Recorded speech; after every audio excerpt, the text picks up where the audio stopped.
তারপর হলুদগুলো এখন এখানে বাটার আগে এগুলো একটু ভাঙতে হয়।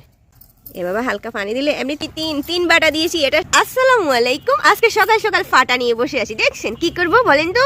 আজকের রান্নাটার জন্য আমি এগুলা সবগুলো আপনার রেডি করে রাখছি, কাটি কুটি কুচি করে নিয়েছি। এখানে আছে অনেকগুলো পেঁয়াজ নিয়েছি, একটা টমেটো কুচি করে নিয়েছি, বেশ কিছু পরিমাণে আপনার রসুন কুচি আছে, ধনিয়া পাতা কিন্তু অনেকগুলো নিয়েছি কুচি করে, আর হচ্ছে কাঁচামরিচ মানে পরিমাণে অনেক বেশি। হ্যাঁ, কাঁচামরিচ, ধনিয়া পাতা, তারপর রসুন কুচি কিন্তু পরিমাণে অনেক বেশি। তারপর যেটা রান্না করবো, এই যে এখানে কি আছে, সকাল সকাল উঠি, ঘুম থেকে উঠে আমি এগুলো ভিজাইছি, যার জন্য চিনা যাইতেছে না, ভিজা ভিজা হয়ে গেছে। হলুদ, কাঁচা হলুদ। আমি উপকরণগুলো সবগুলো এখানে কাটি কুটি রেডি করে রাখছি। তারপর হলুদগুলো এখন এখানে বাটতেছি। দেখেন আজকে হলুদ বাটি, তারপর রান্না করবো। দেখি আইডিয়া কে করতে পারেন আজকে আমি কি রান্না করব। এভাবে করে আপনার তিনটা নিয়েছি হলুদ। হ্যাঁ, তিনটা করে বাটি নিব। বাটার আগে এগুলো একটু ভাঙতে হয়। দেখছেন ভিজেছি, তারপরেও কিন্তু শক্ত আছে। আমি একটু হালকা পরিমাণে পানি দিই, তারপর বাটি। হ্যাঁ, এভাবে হালকা পানি দিলে, এমনি তো অনেকক্ষণ ভিজে রাখছি, আপনার ঘুম থেকে উঠে ভিজেছি তো 30 মিনিটের মতো ভিজেছি। আবার বেশিক্ষণ ভিজাইলে কালার চলে যাবে, বাটতে সময় লাগবে। একদম করে বাটমো, তো মিহি করে বাটমো।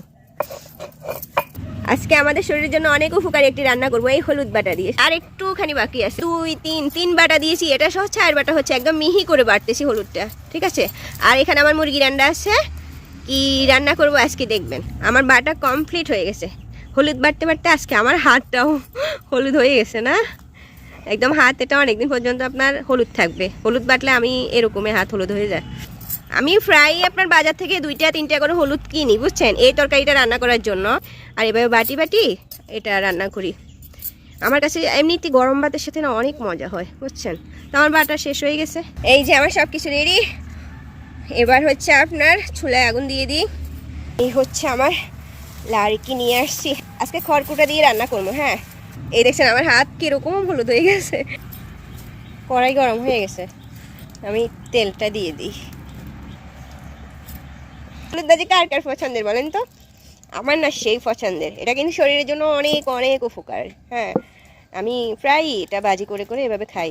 একদম কাঁচা হলুদ আনি, বাটি, তারপর ভাজি করে খাই। তেল গরম হয়ে গেছে না, সবগুলো দিয়ে দিচ্ছি, শুধু ধনিয়া পাতাটা রাখি। আপনার হলুদ ভাজি করলে কাঁচামরিচের পরিমাণটা যত বেশি দেওয়া যায়, ঠিক আছে। আমি কাঁচামরিচ, ধনিয়া পাতা, রসুন কুচি এগুলো পরিমাণ একটু বাড়াই দিই যখন হলুদ ভাজি করি। হলুদ ভাজিতে তেল একটু বাড়াই দিতে হয়। একটু লবণ দিয়ে একটু ঢাকি রাখি, কিছুক্ষণ সময় লাগবে, 2-4 মিনিট লাগবে। আমি ঢাকি দিই, হয়ে গেছে, কিছুক্ষণ রাখছি। হ্যাঁ, এই 4 মিনিটের মতো রাখছি। আপনার এবার হলুদগুলো দিই। হলুদ কিন্তু আমি সবটা দিব না, হ্যাঁ, এই অর্ধেক পরিমাণে দিচ্ছি, আর অর্ধেক দিয়ে আমি তরকারি রান্না করতে পারবো। হলুদ বাটা দিয়ে তরকারি রান্না করলে কিন্তু কালারটা সুন্দর হবে না, মজা হবে। লবণ তো দিয়েছি না, হলুদ দাদা থেকে হলুদ দিতাম। মরিচগুলো তো লাগবে না, কাঁচা মরিচ দিলে হবে। যেহেতু এটা আমি ভাজি করবো, গুঁড়া মরিচ দিতে হবে না। জিরার গুঁড়ি কয়টা লাস্টে দিয়ে দিলে হবে। যত বেশি নাড়ি চুলা রাখবেন তত বেশি আপনার মজা লাগবে। আমি প্রায় 10 মিনিটের মতো নাড়ি এই অবস্থানে আনছি। দেখছেন কিরকম হয়েছে, দেখছেন একদম মানে বাজা হয়ে আসছে, সুন্দর একটা কালার আসছে। গরম ভাত দিয়ে এগুলো খাইতে না এখন। আপনারা মাঝে মাঝে এরকম করি হলুদ ভাজি করে দেখিয়েন। আমি আপনার এবার ডিমগুলো দিয়ে দিই, ডিম ভেঙে দিলে মজা হয় না। আমি যে সে তরকারির সাথে ডিম দিয়ে দিই, যেহেতু আমার ঘরে তো ডিম আছে, অনেকগুলো ডিম ফ্রি আছে, তাই না।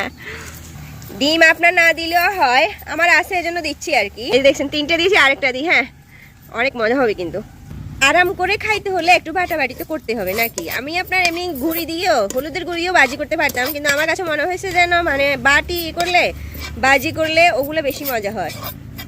এই দেখছেন কালারটা না, মানে কালারটা সেই আসছে না ভাজির, হলুদ ভাজির। আমি আপনার একটু জিরার গুঁড়ি ছিটাই দিই, হয়ে যাবে।